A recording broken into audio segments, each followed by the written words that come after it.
Hello my students, I am Taras Khurana from Khurana coaching classes. So students, आज के इस video lecture के अंदर हम डिस्कस करेंगे 50 most important MCQs of science for class 9th के लिए। तो देखो बच्चों, ये क्लास 9th के मैंने बड़े इंपॉर्टेंट क्वेश्चंस ऐड अप करे हैं, क्योंकि आपको पता है कि एग्जाम्स आने वाले हैं। मैंने इंपॉर्टेंट क्वेश्चंस की वीडियो भी डाली है सभी चैप्टर्स की, तो आप जाके वो भी देख सकते हैं। अब मैं आपके लिए एमसीक्यूज लेके आई हूँ क्लास 9th के लिए। सो सबसे पहले हम स्टार्ट करते हैं क्वेश्चन नंबर 1 से। The atomic number of an element is determined by the number of. देखो बच्चे, एटॉमिक नंबर जो होता है वो हम किससे रिप्रेजेंट करते हैं? Neutrons, electrons, protons and isotopes. The right answer will be बच्चों प्रोटॉन्स।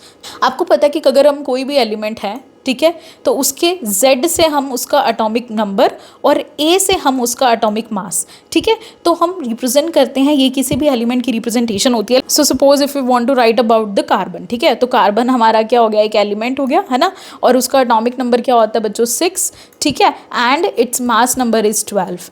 तो अब जो इसके जो एटॉमिक नंबर है वो हमारा 6 होगा और इसके नंबर ऑफ प्रोटॉन्स भी क्या होंगे? 6 होंगे। ओके, आफ्टर दैट अगर हम बात करें क्वेश्चन नंबर 2 की, the structural and the functional unit of life in organism is. ये तो सबको पता होगा, है ना, जो हमारा स्ट्रक्चरल एंड फंक्शनल यूनिट है लाइफ के बच्चों, वो बिल्कुल क्या है? सेल है, ठीक है। Option A will be the right answer. Bio का क्वेश्चन है, बड़ा इंपॉर्टेंट है, बच्चों को आता ही आता है ना। ये तो एक तो power house of the cell mitochondria, और ये structure and functional unit of life cell, है ना। ये तो रिपीट होने वाले हैं। After that the direction of motion of an object can be determined by its.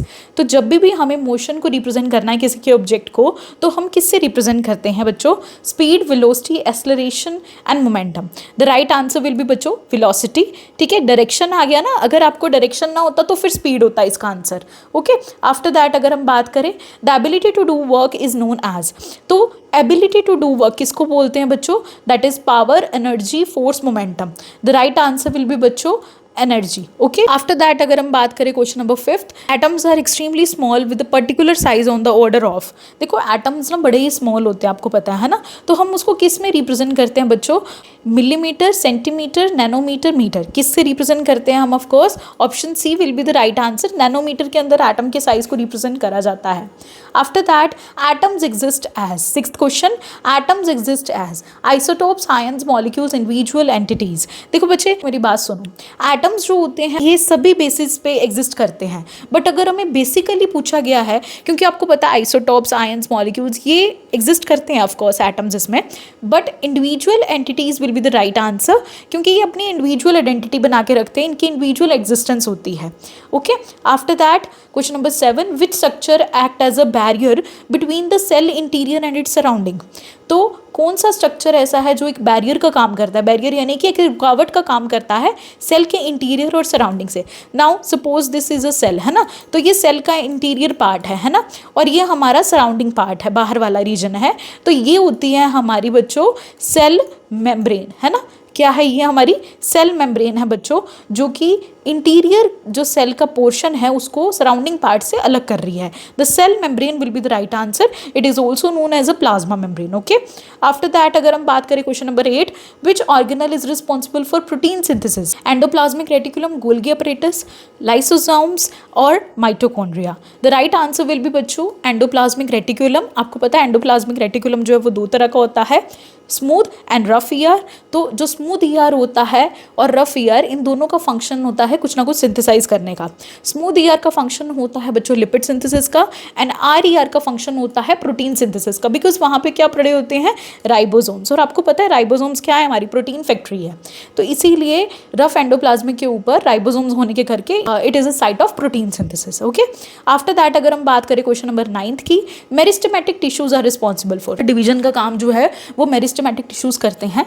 तो इनका काम क्या होता है? क्या ये मैकेनिकल सपोर्ट प्रोवाइड करते हैं, ट्रांसपोर्ट करवाते हैं वाटर और न्यूट्रिएंट्स को, ग्रोथ एंड डेवलपमेंट करवाते हैं, या प्रोटेक्शन करवाते हैं एक्सटर्नल फैक्टर से? The right answer will be option C, growth and development करवाते हैं बच्चों। After that question number 10, which model of atom is known as a plum pudding model? Dalton model, Rutherford model, Bohr model और Thomson model? The right answer will be Thomson's model बच्चों। Question number 11, which law explains the relationship between force and motion? कौन सा ऐसा law है जो हमें relation बताता है फोर्स और मोशन के बीच में? The right answer will be बच्चों न्यूटन्स सेकेंड लॉ, ठीक है। F इज इक्वल टू, आपको पता है दैट इज हमारा फोर्स जो है वो मास और एक्सेलरेशन के इक्वल होता है, ठीक है, क्लियर। आफ्टर दैट अगर हम बात करें, what is the energy consumed by 60 watt bulb in 2 hours. ठीक है, तो आपको पता है एनर्जी क्या है, that is the product of power and time. So 16 to 2 that is 120 watt hour. The right answer will be बच्चों 120 watt hour, option C. After that which tissue is responsible for the movement in the body. आपको पता है कि हमारी body में tissues होते हैं जो कि किसी स्पेसिफिक फंक्शन को परफॉर्म करते हैं। ठीक है, तो अब की आपको क्वेश्चन आ रहा है कि मूवमेंट के लिए स्पेसिफिकली कौन सा टिश्यू रिस्पॉन्सिबल है। सो of course muscular tissue will be the right answer बच्चों। ठीक है, after that question number 14, which factor is important in organic farming. तो कौन सा फैक्टर जो है वो इंपॉर्टेंट है ऑर्गेनिक फार्मिंग के अंदर। यूज ऑफ सिंथेटिक फर्टिलाइजर्स, क्या हम सिंथेटिक फर्टिलाइजर्स यूज करते हैं, monocropping, heavy use of pesticide और use of organic manure and bio fertilizers. तो देखो बच्चे यहाँ पर पहली बात तो ऑर्गेनिक की बात हो रही है, मतलब तो ऑफकोर्स हम इसमें ऑर्गेनिक मैन्योर का या बायो फर्टिलाइजर्स का यूज़ करेंगे ऑफकोर्स। ठीक है, so the right answer will be option D, use of organic manure and bio fertilizers. So which of the following are homogeneous in nature, ice, wood, soil, air. आपको pairs बताने हैं बच्चों कि homogeneous कौन है इनमें से। देखो बच्चे होमोजीनियस का मतलब है that is made up of only one type of substance, है ना, एक ही टाइप के सब्सटेंसेज हों उसमें। सो आइस, वुड, सॉइल और एयर। आइस किससे बनी है, वाटर से, तो उसमें सिर्फ वाटर मॉलिक्यूल्स होंगे। ठीक है, वुड में तो बहुत सारे सब्सटेंस होते हैं बच्चे, लिग्निन हो सकता है, हेमिसेलुलोज, सेलुलोज। ठीक है, एंड सॉइल में तो आपको पता ही है, सैंड हो गया, क्ले हो गया, पार्टिकल्स काफ़ी सारे होते हैं। और air is a mixture of only gases. So हमारे पास जो ऑप्शन बनती है बच्चों, ice and air, both are homogeneous in nature. So first और फोर्थ ऑप्शन जो है वो हमारी राइट आंसर में आएगी, फर्स्ट और fourth, that is option C. Okay, after that अगर हम चलते हैं question number 16, which of the following will show Tyndall effect. ठीक है, टिंडल इफेक्ट कौन से शो करते हैं। देखो बच्चे, जो टिंडल इफेक्ट होता है वो कोलॉइडल पार्टिकल्स शो करते हैं। जब हम किसी भी सोल्यूशन में से लाइट पास करते हैं तो उसका जो पाथ होता है लाइट का, स्कैटर हो जाती है वो लाइट, तो उसका जो पाथ होता है हमें वो विजिबल होता है, वो सिर्फ पार्टिकल्स, जो कोलॉइडल पार्टिकल्स होते हैं that are larger in size. तो सोल्ट सोल्यूशन तो ट्रू सोल्यूशन है हमारा, उसमें से तो लाइट पास नहीं हो पाएगी, है ना, पार्टिकल्स बहुत स्मॉल होते हैं उसमें। Milk and starch, copper and sulphate solution, none of these. तो राइट आंसर विल बी बच्चों मिल्क एंड स्टार्च सोल्यूशन। ठीक है, इसमें से हमें टिंडल इफेक्ट शो होगा। The formula of ammonium sulphate is, ammonium sulphate का फॉर्मूला बताना है आपको बच्चे। तो देखो अब इसमें कैसे हम करेंगे, देखो आपको पता है कि आपको ना फॉर्मूलाज देखो बनाने आने चाहिए क्लास 9th के अंदर, बहुत इंपॉर्टेंट है। सबसे पहले आपको वैलेंसीज तो आनी चाहिए, है ना, जैसे कि ये हमारे पास NH4 है। ठीक है, अमोनियम आइंस के ऊपर +1 चार्ज होता है और SO2 नेगेटिव, है ना, यानी कि सल्फेट के ऊपर हमारे पास -2। ठीक है, तो हमारे पास जब हम इन्हें क्रॉस मल्टीप्लाई करेंगे यू विल गेट NH4। तो हमारे पास क्या बनेगा बच्चों, NH4, ठीक है, 2SO4। ठीक है, ammonium sulphate. Okay, the right answer will be option D, ammonium sulphate, NH4 2SO4। After that अगर हम बात करें, isotopes of element have, isotopes of an element have different number of neutrons. Okay, after that अगर हम बात करें question number 19, which of the following cell organelle function both as an intracellular transport system and as a manufacturing surface. तो हमारे पास ऐसा कौन सा cell organelle है जो कि ट्रांसपोर्टेशन का भी काम करवाता है और मैन्युफैक्चरिंग का भी काम करवाता है। Nucleus, mitochondria, ER, none of these. So the right answer will be बच्चों एंडोप्लाज्मिक रेटिकुलम। ठीक है, यहाँ पे आपको पता है लिपिड्स और प्रोटीन्स बनते हैं, वही लिपिड्स और प्रोटीन्स फर्दर ट्रांसपोर्ट भी होते हैं, तो इनका काम मैन्युफैक्चरिंग का भी होता है और ट्रांसपोर्टेशन का भी होता है। आफ्टर दैट अगर हम बात करें question number 20, chromosomes are made up of, very important question, paper में आता ही आता है। क्रोमोसोम किससे बने होते हैं, DNA एंड प्रोटीन से। Option C will be the right answer. After that which of the following can be made into crystal, a bacterium, amoeba, virus, sperm. The right answer will be बच्चों option C, a virus. Okay, after that question number 22, which of the following are Indian cattle, Bos indicus, Bos domestica, Bos bovalis. So the right answer will be बच्चों Bos indicus and Bos bovalis, both are Indian cattle, यानी कि ये Indian breeds हैं हमारी। ठीक है, so first and third option that is option A.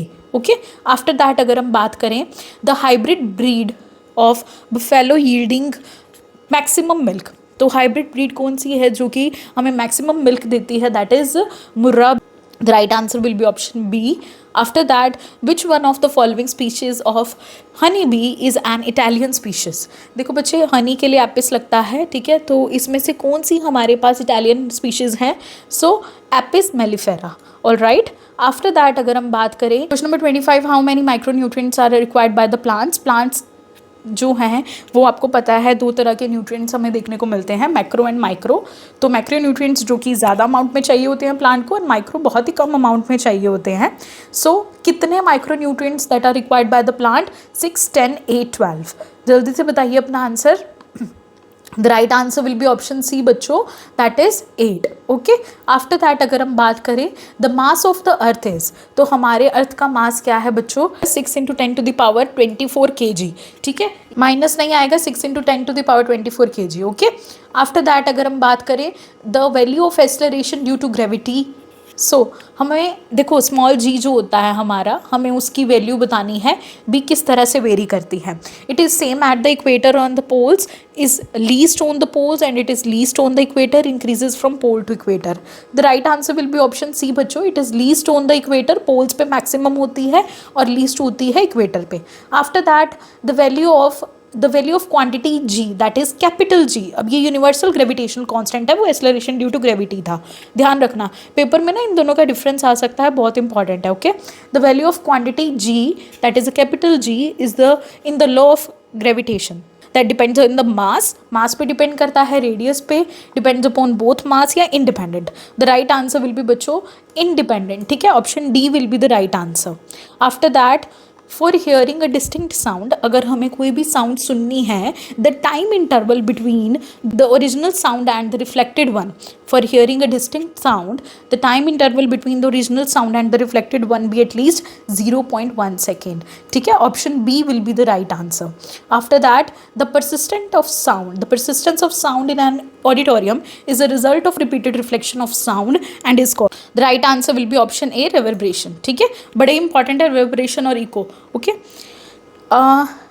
Question number 31, our ears are sensitive to sound frequencies between. तो आपको पता है कि हम जो ह्यूमंस हैं वो कौन सी रेंज के अंदर, जो साउंड फ्रिक्वेंसीज की रेंज के अंदर सुन सकते हैं, that is 20 hertz to 20 kilo hertz. ठीक है, आपको पता है अगर 20 हर्ट्स से कम हो जाएगा तो इंफ्रासोनिक, 20 किलो हर्ट्स से ज़्यादा हो जाएगा तो अल्ट्रासोनिक, और ये होती है हमारी audible range. Clear? After that 32, which of the following waves are produced by bats. The right answer will be option B, ultrasonic waves। okay, ultrasonic waves। after that 33, an earthquake produces which kind of sound before the main shock wave begins। the right answer will be बच्चों infrasound। ठीक है, 34th, infrasound can be heard by। infrasound जो 20 hertz से कम वाली sound होती है वो और कौन सुन सकते हैं? Dog, bat, rhinoceros, human beings. That is of course rhinoceros. ये दोनों अल्ट्रासोनिक के एग्जाम्पल है, ह्यूमन बींग्स तो ऑडिबल रेंज है ना।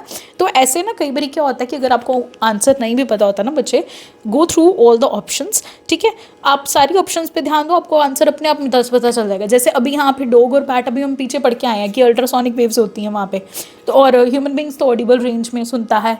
तो basically the right answer will become rhinoceros. Okay, the electrons present in the outermost shell are called. देखो बच्चे, आपको पता है कि इलेक्ट्रॉन्स जो हमारे प्रेजेंट होते हैं वो एक पर्टिकुलर शेल के अंदर प्रेजेंट होते हैं, और जो बाहर वाली शेल होती है उसे हम वैलेंस शेल बोलते हैं। उसके अंदर जो इलेक्ट्रॉन्स प्रेजेंट होते हैं उन्हें हम वैलेंस इलेक्ट्रॉन्स बोलते हैं। ठीक है, बड़ा इंपॉर्टेंट है ये भी। Question number 36, colourless plastids are known as. देखो आपको पता है कि प्लास्टिड्स हमारे पास 3 तरह के होते हैं बच्चों। ठीक है, chromoplast, chloroplast and leucoplast. Chloroplast का काम होता है ग्रीन कलर देना, क्रोमोप्लास्ट का होता है कलर्ड देना, जैसे कोई भी कलर्स देना, ब्राइट कलर्स। ठीक है, और ल्यूकोप्लास्ट का काम होता है स्टोरेज करना, और ये कलरलेस प्लास्टिड्स होते हैं। ठीक है, तो the right answer will be option C, leucoplast. Dry ice is very important. Dry ice क्या है बच्चों? Water in solid state, CO2 in liquid state, water in gaseous state, CO2 in solid state. CO2 in solid state will be the right answer. After that nucleus are. Nucleus क्या है हमारे? Protons and electrons, neutrons and electrons, protons and neutrons and none of these. देखो बच्चे, जो हमारा nucleus होता है of course that is present at the centre of the atom. ये हमारा एटम है ना, एटम के सेंटर पे न्यूक्लियस होता है, और ये जो न्यूक्लियस है that is made up of neutron and proton. ठीक है, ये न्यूट्रॉन से और प्लस प्रोटॉन से बना होता है, और इसे तो हम मास नंबर रिप्रेजेंट करते हैं हमारा। Okay, so the right answer will be protons and neutrons, option C. After that अगर हम बात करें, fats are stored in human body. तो फैट्स कहाँ पर स्टोर होते हैं ह्यूमन बॉडी के अंदर? Cuboidal epithelium, adipose tissue, bones और cartilage. The right answer will be बच्चों एडिपोज टिश्यू। ठीक है, बड़ा इंपॉर्टेंट है ये। ठीक है, crop rotation helps in, crop rotation किस में हेल्प करती है बच्चों? पेस्ट को इंक्रीज करवाने में, reducing soil fertility, maintaining soil fertility और increasing weeds. The right answer will be बच्चों मेंटेनिंग सॉइल फर्टिलिटी। ठीक है, क्लियर। आफ्टर दैट अगर हम बात करें 41st, hybridization in crop is done due to reduce yield, increases pest, improve quality and ये destroy crops. तो of course hybridization एक technique that we follow to improve the quality and the yield of the crop. Okay, after that अगर हम बात करें SI unit of momentum, देखो बच्चे momentum जब कोई चीज़ motion में होती है, momentum को हम P से represent करते हैं and it is a product of mass and velocity. Mass is represented by kg, ठीक है, kg से represent करते हैं and velocity is represented by meter per second. ठीक है, तो kg मीटर पर second will be the right answer, that is option A. After that अगर हम बात करें the function of stomata, stomata बड़े इंपॉर्टेंट है। स्टोमेटा आपको पता है लीव के सरफेस पे प्रेजेंट होते हैं ये। ठीक है, इनका फंक्शनिंग होती है एक्सचेंज ऑफ गैसेस करवाना, तो option C will be the right answer. कुछ क्वेश्चंस तो ऐसे आ जाते हैं जो कि एनसीईआरटी की सीधी लाइन में से ही पकड़ के क्वेश्चन बना होता है। After that lipids are synthesized by, देखो मैं अभी पीछे बता के हटी हूँ, एंडोप्लाज्मिक रेटिकुलम हमारे पास स्मूथ और रफ ईयर दो तरह का होता है। ठीक है, रफ ईयर के ऊपर राइबोसोम्स प्रेजेंट होते हैं, that is why it can synthesize protein, और स्मूथ ईयर के ऊपर राइबोसोम्स एब्सेंट होते हैं, that's why they help in lipid synthesis. Okay, plus detoxification of drugs का भी काम इन्हीं का ही होता है। ये एनसीईआरटी की लाइन है, ध्यान देना। Okay, after that 45th, the maximum number of electron that can be accommodated in M shell. ठीक है, तो एम शेल के अंदर कितने इलेक्ट्रॉन्स होते हैं वो बताओ। तो आपको पता है हमारे पास कुछ शेल्स होती हैं KLM। ठीक है, तो 2, 8, 18। ठीक है, तो एम शेल के अंदर अगर हम बात करें 18 इलेक्ट्रॉन्स जो हैं वो हमें देखने को मिलते हैं। ओके, आफ्टर दैट अगर हम बात करें which organelle helps in protein synthesis, mitochondria, ribosome, Golgi apparatus and lysosome. So the right answer will be बच्चों राइबोसोम्स। मैं अभी पीछे बता के हटी हूँ कि these are the protein factories, तो राइबोसोम्स प्रोटीन सिंथेसिस में हेल्प करवाती हैं। ओके, कुछ चीज़ें तो आपको साथ में ही याद हो जाएंगी अगर आप ध्यान से लेक्चर को सुनोगे। Newton second law relates force with, तो सेकेंड लॉ के अकॉर्डिंग आपको पता है force and is equal to mass and acceleration, है ना। मैं अभी पीछे फॉर्मूला बता के ही आई हूँ आपको, तो mass and acceleration will be the right answer. Acceleration is zero when body moves with, acceleration zero कब कहलाती है बच्चों? Increasing speed, decreasing speed, uniform velocity, circular motion. The right answer will be option C, uniform velocity. ठीक है, after that which graph represents a body at rest, straight line parallel to time axis, straight line incline to time axis, curve line और a vertical line. तो आपको पता ही है जब हमारे rest position पे होता है तो हम ऐसे ग्राफ रिप्रेजेंट करते हैं, टाइम यहाँ पर और यहाँ पर हमारा डिस्टेंस, जब वो रेस्ट पोजीशन पे होगी तो straight line parallel to time axis. After that a solution in which no more solute can be dissolved is called, a solution in which no more solute can be dissolved is called. The right answer will be, देखो बच्चे solution आपको पता है that is a mixture of solute and solvent. ठीक है, solvent जो हम ज़्यादा अमाउंट में लेते हैं, सोल्यूट हम कम अमाउंट में लेते हैं। तो एक टाइम ऐसा आता है कि आपका सोल्यूट डिजोल्व नहीं होता, उस टाइम पे जो स्टेज आ जाती है that is a saturated solution. उस टाइम पे जो हम सोल्यूशन बोलते हैं उसको that is a saturated solution. Option C will be the right answer. Okay, so यहाँ पर स्टूडेंट्स हमने 50 क्वेश्चन हमारे कंप्लीट कर लिए हैं। बहुत ही इंपॉर्टेंट एमसीक्यूज मैं आपके लिए लेके आई हूँ। ये ऐसे क्वेश्चन हैं जो अक्सर एग्जाम में पूछे जाते हैं, तो इन्हें स्किप मत करिएगा, ध्यान से वीडियो को देखिएगा। ठीक है, आई होप ये एमसीक्यूज आपको अच्छे से क्लियर हो गए होंगे। So if you like this video, don't forget to like, comment and subscribe my YouTube channel Khurana coaching classes.